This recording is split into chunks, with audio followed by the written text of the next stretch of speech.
Assalamualaikum warahmatullahi wabarakatuh. Perkenalkan, nama saya Maharani.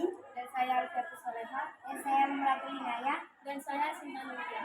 Di sini kami dari kelas 11 IPS 2 akan mempresentasikan sejarah tentang strategi perlawanan bangsa Indonesia terhadap penjajahan bangsa Eropa. Strategi perlawanan bangsa Indonesia terhadap Belanda. VOC lebih fokus kepada menguasai sumber daya alam dan perdagangan suatu wilayah jajahan. Hubungan VOC kepada penduduk lokal sebatas perjanjian kerjasama dengan kerajaan setempat. Sedangkan pemerintah kolonial Belanda tidak hanya ingin menguasai sumber dalam daya alam saja. Pemerintah kolonial Belanda juga menjadikan penguasaan lokal sebagai pegawai mereka dengan gaji bulanan. Bentuk perlawanan terhadap pemerintah kolonial adalah Perang Jawa, perang melawan kolonial di seluruh Pulau Jawa. Salah satunya dipimpin Pangeran Diponorogo.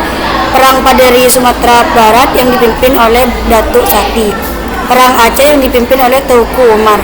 Panglima Polim, Cut Nyadin, Cut Meutia, Ci Ditiro, Teuku Imam Leubata, Leuku Ci Tunong, suami Cut Meutia. Pang Namru dan Raja Sabil anak Mutia. Perang Bata yang dipimpin Sisi Gamanggaraja. Perlawanan terhadap pemerintah kolonial banyak mengalami kegagalan karena perang masih bersifat kedaerahan. Strategi perlawanan bangsa Indonesia terhadap Spanyol.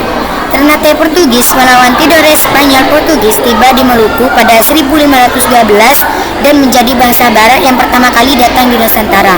Kala itu, kedatangannya disambut baik oleh penguasa Ternate yang tengah berseteru dengan Kesultanan Tidore. Bahkan, Sultan Ternate berjanji akan menyediakan cengkih bagi Portugis. Apabila mau membantu melawan Tidore, ketika Ternate dan Portugis tengah merintis hubungan dagang, ekspedisi bangsa Spanyol mendarat di Maluku dan membuat persekutuan dengan Tidore. Akibat kehadiran kedua kekuasaan barat ini di Maluku, dualisme antara Ternate dan Tidore pun semakin meningkat tajam hingga berujung pada peperangan. Setelah terlibat perang selama beberapa tahun, kubu Ternate ternyata lebih unggul. Perseteruan antara empat pihak tersebut baru dapat diakhiri pada 1529 setelah ditandatanganinya Perjanjian Saragossa. Perjanjian tersebut mengharuskan Spanyol angkat kaki dari Maluku dan menyingkir ke Filipina. Strategi perlawanan bangsa Indonesia terhadap Portugis. Perlawanan Kerajaan Demak dipimpin Adipati Ulus, perlawanan Kerajaan Aceh yang dipimpin Sultan Iskandar Muda, perlawanan Kerajaan Ternate yang dipimpin Sultan Ba'abullah, perlawanan Kerajaan Banten yang dipimpin Fatahillah, perlawanan Kerajaan Aceh yang dipimpin Sultan Aki Muhayyad Shah. Kegagalan perlawanan terhadap Portugis disebabkan oleh strategi perang yang kurang tepat. Perang masih dilakukan secara kedaerahan. Jadi, meski peperangan dimenangkan pihak kerajaan dari Indonesia, Portugis akan menyerang lagi dengan serdadu yang lebih banyak dari segala arah. Peperangan melawan Portugis juga gagal karena ada ketidakseimbangan senjata perang, di mana senjata Portugis lebih modern yang memudahkan Portugis untuk memenangkan perang. Strategi perlawanan bangsa Indonesia terhadap Inggris. Pemberontakan Sepoy tahun 1815. Pasukan Sepoy adalah pasukan sukarela dari India yang dibawa Inggris ke Indonesia untuk membersihkan tanah Jawa dari orang-orang Belanda. Agar mereka selamat dari orang-orang Indonesia dan pasukan Belanda, maka mereka menjalin dukungan terhadap para pangeran dan dukungan keraton untuk melawan Inggris.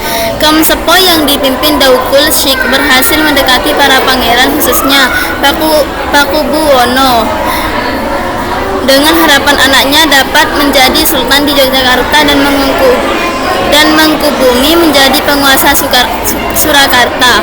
Perlawanan rakyat Palembang tahun 1812. Perang ini disebabkan ditolaknya utusan Raffles ke Palembang yang dipimpin Richard Phillips untuk mengambil alih kantor dan benteng Belanda sekaligus hak kuasa Sultan atas tambang timah di Pulau Bangka oleh Sultan Mahmud Baharuddin. Akibatnya Inggris mengirim ekspedisi perang tahun 1812 dipimpin Mayor Jenderal Robert Gillespie menuju Sungai Musi menggunakan rakit dan perahu dilengkapi meriam dan senjata api. Kegagalan perlawanan terhadap Inggris banyak disebabkan oleh perbedaan senjata perang yang digunakan. Militer Inggris sudah sangat maju pada zaman dulu, sehingga bisa menang dengan mudah melawan senjata milik rakyat. Kesimpulannya adalah, jadi itulah bentuk perlawanan bangsa Indonesia melawan penjajah. Sifat kedaerahan dan lemahnya strategi perang banyak menjadi penyebab kekalahan perlawanan. Setelah ada gerakan kebangkitan nasional, perjuangan melawan penjajah pun bersifat nasional.